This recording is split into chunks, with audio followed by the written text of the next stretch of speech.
Hello everybody, welcome to your Love World. Now remember, Pastor Benny told you we will be coming to Israel, and we are in Israel. And the plan is to pray for all of you who sent us your names. Now if you didn't do that, well, I very much hope you get another chance to do that, but we're going to be praying for you, whether or not you sent your names. For all of you whose names we already have, we're going to lay hands on your name and pray for you right from here in Israel. On the program today, I have Brigadier General Shalom Hariri, and he is a counterterrorism intelligence expert in Israel. He's vast in the field, one of the best you can have, and he will take us through what's happening today in Israel, between Israel and the neighbors, and how this affects the whole world. As you know, Israel is like the heartbeat of the whole world today. Whatever happens here goes around the world, especially with terrorism at its peak today. General, you know our world is troubled, completely troubled, because of what is happening. Only recently, there was an explosion that killed over 300 people in Egypt. It was a mosque. Prayers. We prayed. And think about that. And those who are responsible for this are Muslims. And they're killing Muslims. So one wonders exactly what they're after. Who is the enemy and whose enemy is who? The enemy, if you ask me, is first of all the political Islam. That have Political Islam, meaning that they took the religion and use it as a tool to promote their political and also economical other targets. And if you ask me what's the biggest, if we describe it like a Christmas tree, okay, or tree, the trunk is an organization that we know here. You wake every baby in the night, he will tell you. Muslim Brothers, the Muslim Brotherhood.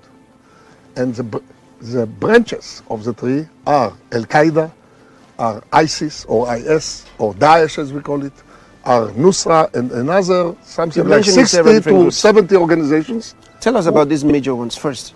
You just mentioned the Muslim Brothers. This is a main Muslim Brotherhood, yeah, based in Egypt and then spread all over the Middle East. Okay? Even Bin Laden, the main ideologist of Bin Laden, Sheikh Abdullah Azam, was a Muslim brother who came from where? From the mountains here in Samaria, in Judea Samaria, from the district of Jenin, and then moved to the Gulf and became a preacher for the extreme Islam. And the other groups are? Okay, so we have ISIS, or IS, Islamic State, that now was defeated also by forces of the United States, but also others, okay, in the Euphrates. You have Al-Qaeda, that is the competition of the ISIS. The competition is who can kill much faster Muslims and Christians and Jews. That's the competition, okay? And of course, others like Nusra, like the Jaish al-Islam, the armies of Islam, Jaish Muhammad, the army of Muhammad. I can give you something like 50 or 60 different names of different armies. Take Gaza Strip, only in Gaza Strip you have Hamas, which is the Palestinian Muslim Brotherhood. We have Islamic Jihad, which is more extreme Palestinian Brotherhood. And you have another 14 groups, each one has an Islamic name. Now each one of them holds some hundreds of rockets, some hundreds of Kalashnikov AK-54 rifles, and their main target is, of course, to fight Israel. General, do you use the Bible at all? Do you get any information from the Bible? If you enter this building, which is memorial, you find a lot of citing from the Bible here inside, which is under the IDF, okay, and you see here the flag of the Israeli armored corpses. Of course, we use the Bible. I can tell you that in the IDF, when you are entering the first 3-4 months, we also try to connect the soldiers to places that are mentioned in the Bible. So we take them to Jerusalem, and not everybody visited there all the sites you just talked with your other friend, other interview about archaeology, okay? We want them to meet and see the archaeological remains that show our connection to Jerusalem. We take them to the Galilee to see why the Galilee is so important, okay? And other places that are mentioned in the Bible, okay? Do you have any prophetic idea about the future of Israel with respect to other nations at war? Do you have any idea what the Bible says about it? When we look forward, we try to look forward, especially when you sit in the IDF headquarters in Tel Aviv. The planning is not for the next 100 years. It's maximum for the 5 years forward. Okay, and to be more accurate, the next and second the year and the year before, after it. So when you do what you call the national assessment, and I belong to the Israeli intelligence, every year you have meetings of 1 or 2 weeks that do the national assessment where we are heading to. In most of the cases, it's for the next 4 years or 5 years, not longer. Why? Because things are changing so fast here. And you have to, first of all, to adjust yourself to the ongoing events, okay? No doubt that there are people that try to think also beyond this, but if you want to be pragmatic at the units, at your commands and so on, that's the most important thing. What you do tomorrow, what you do next year. You know, what I'm thinking about that is, the Bible does tell us when you study the book of Ezekiel, chapters 38 and 39, it mentions several nations that will be coming against Israel. And today, when you look at the political situation in our world, especially so much rhetoric against Israel, you notice that the various nations mentioned there seem to be preparing themselves. And one of the foremost of these nations is Iran. And the Bible does show that Iran will go against Israel. And from the study, it also seems like Russia will do the same. Do you think there's any reason to be concerned from what is happening today with Israel and Iran? First of all, Iran, if you ask me, in the meetings that you have now in the IDF, this national assessment that is done, Iran is seen today as the main enemy of Israel, the main threat. Now, when you say Iran, it's not only Iran that sits thousands of miles from here. It's Iran and its proxies. Now, Iran developed a very sophisticated way to fight what they see as their enemies. So they took some terror organization like Hezbollah in Lebanon and upgraded them with hundreds of millions of dollars weapons, okay? Anti-tank missiles. Hezbollah in Lebanon. In Lebanon. Now, Syria. They upgraded the Syrian armed forces for some rockets, okay? You can take Hamas and Islamic Jihad in Gaza, in the south of Israel. They upgraded their weapons. They gave them anti-tank rockets. They gave them rockets that can reach from Gaza to Haifa, to the north of Israel. So it looks like a terror organization, but actually it's an armed forces of Iran sitting on our borders. It's Iran without the flag of Iran, okay? And that's very, very dangerous for us. Iran holds in the north of Israel through Hezbollah. Remember the number, 122,000 rockets and missiles. I repeat, 122,000 rockets and missiles. Now, if they will start to shoot, they can shoot on Israel 2,000 rockets a day. Some of them are rockets that have 1 ton of TNT in the head, like Scud-D. Okay, so now, that's very dangerous for Israel. Iran is enabling these terrorist organizations against Israel. Of course. Now, Iran itself has also its rockets, but that's the second phase. That's what they are preparing for the long run, and this is much more dangerous. This is a doomsday plan that they plan for us, meaning they have rockets that were bought in or transferred from North Korea, another well-known troublemakers, okay, from North Korea, and they are now called Shihab 3 and Shihab 2. They can reach 2,000 kilometers to Israel, and they plan to build on the head, at the top, nuclear warhead. Now, this nuclear warhead is now on the run. We suspect that they are trying to develop it with the North Koreans. When I say we, it's at least in my desk, okay, in my institute. If you think that this agreement that was signed by the 5+1 or P5+1 to stop the program, we have a lot of suspicion that they are trying to cheat, and they will start to cheat very, very soon and build this warhead. Now, this warhead can be a very big problem for Israel, because nuclear weapon, Israel, you know, is a very small country.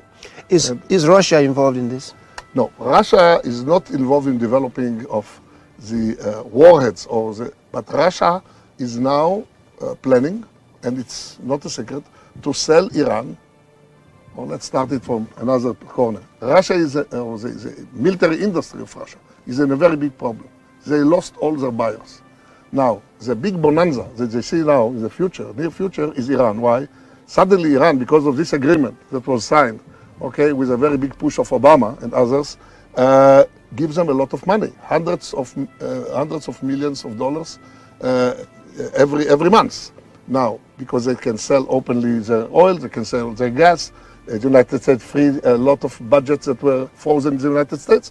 Now, with this money, the Russians want to sell them tanks, T-90, which can be a problem for our tanks, although I think ours is better, okay, that you see around us here, the Merkava. They want to sell them rockets. They want to sell them nuclear reactors that they say that this is for civilian targets, but know that they will train their expert on this also for the military one, and many other things. So Russia, non-directly, can do a lot of harm to Israel by selling this, and more than this, they can sell them anti-aircraft missiles that will protect another proxies that Iran have sent to Syria in the last year or two, and this is the Shia militias that Iran organized in the whole Shia world. They recruited from Pakistan, from Afghanistan, from Iran, and from Iraq, tens of thousands of farmers who are Shia, simple people who have a very hard day, earn $2 a day, gives them $200 per month or more, and they brought them here to fight, first of all, the fight of the butcher Assad in Syria, who killed 500,000 of his own people by chemical weapons and others, and to fight Israel later. And they are sitting very close to our borders. And they are threatening all the stability. And one of the things that, if you ask me now, is how Israel will succeed through the pressure of our friends, which is the Western world, the Christian world, if I can say so, okay? To press on the Iranians and on other elements that now control Syria, which is like Russia, to keep those militias as far as we can and actually to take them out of Syria.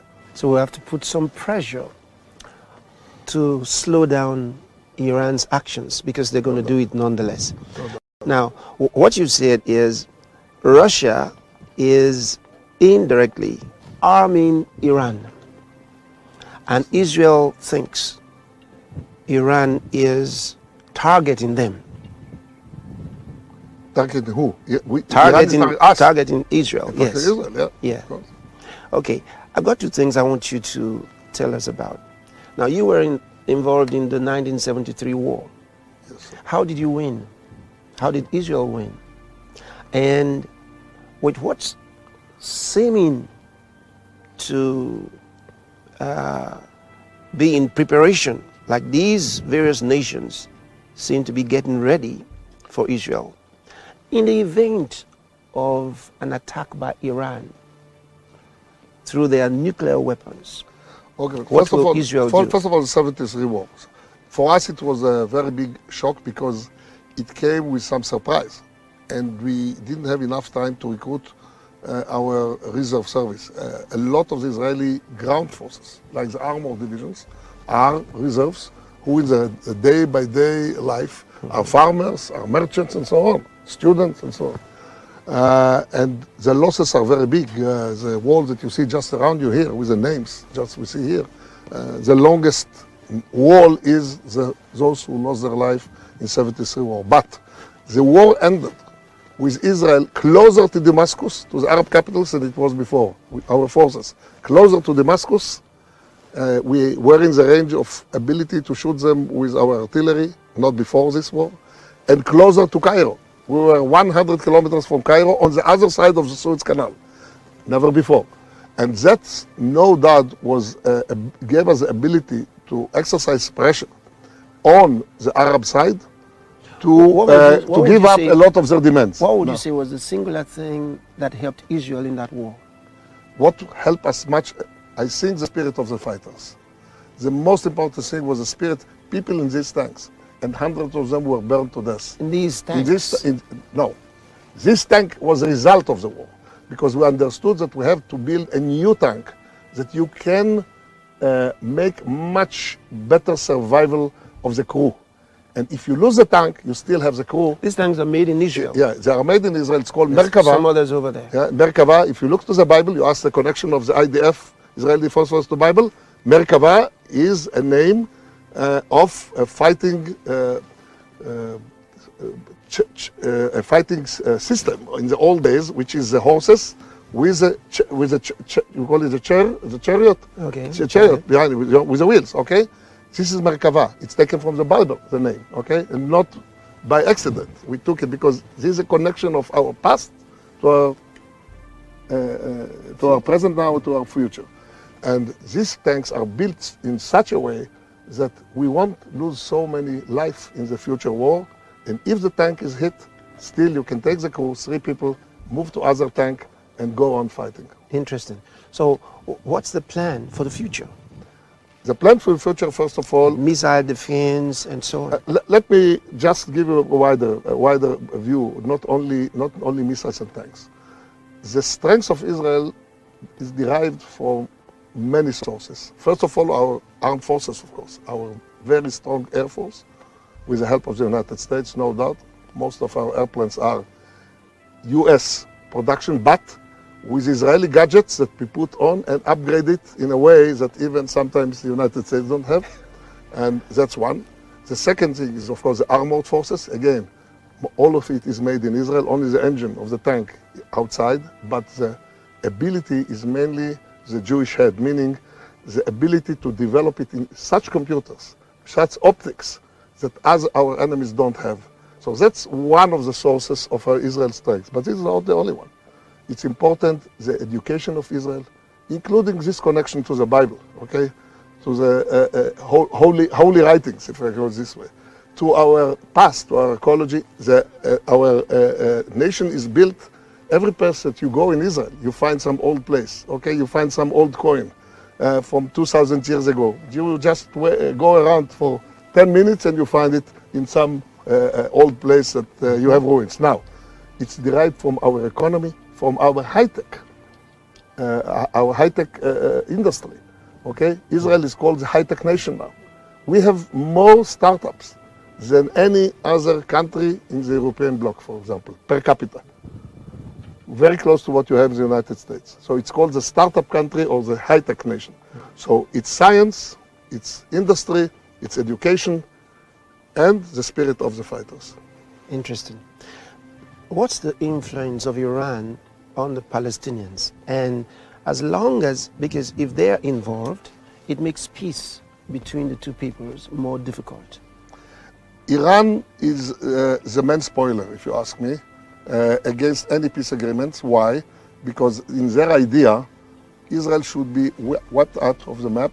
That has to do to the Shia ideology, that their Messiah, it's called the Mahdi, will not come unless Israeli people will not have a state. It's called Mahdawiya, the Mahdawiya. And the main preacher for this is an Ayatollah that you in the States have not heard about, Ayatollah Ruhollah Misbah Yazdi. Remember the name. Very big troublemaker. Now, Iran is trying to take, for example, terror organizations that you have in Gaza, like Hamas and Jihad, supply them with money to scatter around, to build mosques, scatter around to build under the ground tunnels that you can come and attack Israeli citizens and kidnap Israeli citizens near the border, attacking tunnels. Iran supplies them with these weapons that they sent through their proxies or through their special forces run by General Qasemi. His name is Qasem Soleimani. General Qasem Soleimani, he is the main commander of the Jerusalem force. In Arabic it's called El-Quds force, okay? Quds is Jerusalem in Arabic. And he's organizing a lot of smuggling of weapons through Egypt to Gaza, through the Mediterranean, through fishing ships and so on, and it's sent to Gaza. Now the idea is to send it also to the West Bank. When we sit here, just 1 kilometer from here, it's the West Bank. With the hills of the West Bank, it's just behind the camera that is now taking our interview. Now the idea was to send it also to the West Bank. Yasser Arafat in 2002 have bought $40 million from the Iranians, weapons, with a ship that is called Karin A. Because of Israeli very accurate intelligence, we succeeded to take over the ship. Right in night, we have commando operation on the Red Sea and took all those rockets and all those mortars and all those anti-aircraft missiles, thousands of them, to our hands. If they succeeded to bring it to the West Bank, we were in very big trouble. Why? Because behind you, when we sit here, is Ben Gurion Airport. If they had a mortar, 102 millimeters, they could from here bomb the airport. No flight will go out of Israel. This is only our only airport. We don't have another civilian airport or international airport. So you see the ability of Iran to make troubles for us. It's a very, very, very vulnerable state. The land of Israel is very small, yeah, compared to most nations. Why are these other countries so interested? Because they have vast lands. Why are they interested in Israel? First of all, Iran interested to ruin Israel because they want to lead the Islamic world as a whole. Not only the Shia, but also the Muslim one. And now they are boasting, they are bragging, they boast outside in their parliament in Tehran that they already succeeded to hold 4 Arab capitals that were run by Sunnis before by Iran. It's Baghdad, it's Damascus, okay, it's Beirut, and now it's also Yemen, Sana'a, that they have proxies that sit on the Red Sea. It's called the Houthis. The Houthis, it's a huge tribe of millions of guys who are local farmers and shepherds, and they now hold very high-level developed rockets. They succeeded with Iranian experts to shoot only 2 weeks ago huge rockets of 2 tons on the capital of Saudi Arabia, on Riyadh, on their airport, from Yemen to Riyadh. Can you imagine it? Hundreds of miles. And a tribe of shepherds, simple shepherds. How come? Because they are upgrading them by sending their experts of this Al-Quds force, this Jerusalem force, if I can call it religions. Now, there's a little bit of destabilization in the Middle East right now, and because of the Shiite spread, and the Sunnis are, of course, fewer, so they're concerned. So this is bringing a little bit of problem between Saudi Arabia and Iran. So we hear that Saudi Arabia is making some kind of, they are into some type of relationship with Israel currently. Well, I cannot speak it only directly, okay? I will use, whenever we cannot say something directly, we say according to foreign press, okay? So according to foreign press, Israel has strengthening relations not only with Saudi Arabia, with most of the Gulf states. And the reason is that they threaten the Gulf states, Iran, much more than they threaten us, because they are very close to them. Don't forget that from, let's say, the Emirates, okay, UAE, or from Saudi Arabia shore to the Iranian shore, it's half an hour with a fast ship or fast boat, okay? It's other side of the Gulf. By the way, there is a very big debate there about how to name this Gulf. The Iranians want to call it the Persian Gulf. The Arabs want to call it the Arab Gulf. And they're quarreling only even on this. Now, they are trying to make inside sabotage in Saudi Arabia. We have a lot of terror now that is developed and armed terror groups by the other side or the other shore by Iran. They send weapons to these groups. And they do a lot of shooting against Saudi Arabian policemen, Saudi Arabian government systems and so on.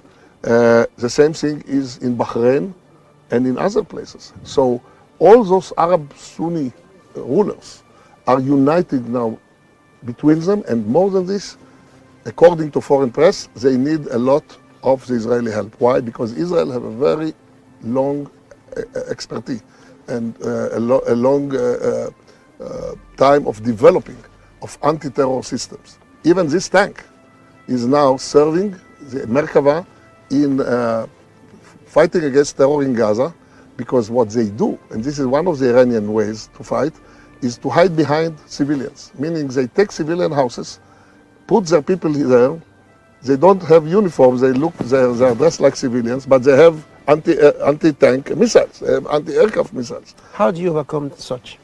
How? How do you overcome such? Because they put their weapons among civilians, no. And you are trying to avoid killing civilians, so yes. What do you do? What we do, first of all, before we attack, let's say, a neighborhood like this in Gaza, we transmit through the radio and through TV. We have TV in Arabic and radio in Arabic in Israel, financed by the Israeli government. Tell those guys, leave this street and this neighborhood because it's going to be attacked. What if they don't let them go? That gives the civilians the ability to go out. What if they don't let them go? The second thing is to throw leaflets, to make it much more, how can I say, visible. Okay, leaflets from our aeroplanes in Arabic, in their language, to tell them it's going to be bombed within 20 minutes, you better go, because if you don't... What if they don't go? Okay, if they don't go, those who don't go, it means that they prefer to stay.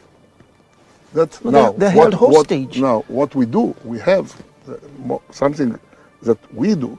We develop such kind of missiles that can hit very, very accurate the shooting target, the target that shoot on you. Meaning that, for example, if you have a commander of Hamas that is driving in the streets of Gaza, okay, in the daylight, and if you want to, let's say, to hit it from the air, you need a very accurate missile. We developed missiles that can hit the window of the car, enter the car, kill the bastard, and in the same time, no harm from the people that go on the other sides of the street. Interesting. Now, finally, in the event of a missile or a nuclear attack from Iran, let's say, because we know they are fast developing their stuff. In the event of that, how prepared is Israel? Israel is developing two kinds of defense. One is the active defense, and second one is the passive defense. The active defense against missiles, first of all, we developed, again, the local industry with a lot of brains behind it, okay, human brains. We developed 3 layers of missiles, rockets that can intercept the Iranian rockets in the way, maybe even on the top of the skies of Iran before they fall here, and kill them in their way. So we have the Iron Dome. I don't know if you had the ability to see it. Maybe you'll be in the way. Next days you'll see it. That is against the short-range missiles like the Katyushas, 122 millimeters. The success in the last rounding against Gaza, in the last operation 2 years ago, more than 90% success of killing of those. Now we have the David Sling, and we have also the Arrow system. David Sling, and the Arrow rocket that can intercept the heavy rockets of Iran up there, something like hundreds of kilometers above. So that's the active defense. The second thing is a passive defense. Today, in every house in Israel, you have a spatial shelter. You cannot build a house in Israel without building one room that is totally sheltered with concrete, with iron, and the walls are something like this, okay? And even if it's hit by a rocket from far away and all the house collapsed, so you're able to defend. The people will go out intact. Wonderful. We're out of time. Now, it's important for us to discuss issues about Israel because Israel remains the custodian of such vital information about our salvation. there we can relate all of what we know in the Bible to what happened here in this world. The evidence is here, and they preserve the evidence. And the Bible tells us Jesus Christ is coming again, and he will come to this very land to bless, of course, the whole world. And so it's important that Israel is preserved, and we can see the hand of God preserving this nation according to the scriptures and the words of prophecy. That's what makes this all important. General, thank you so much. Thank you for the program. Thank you for your answers.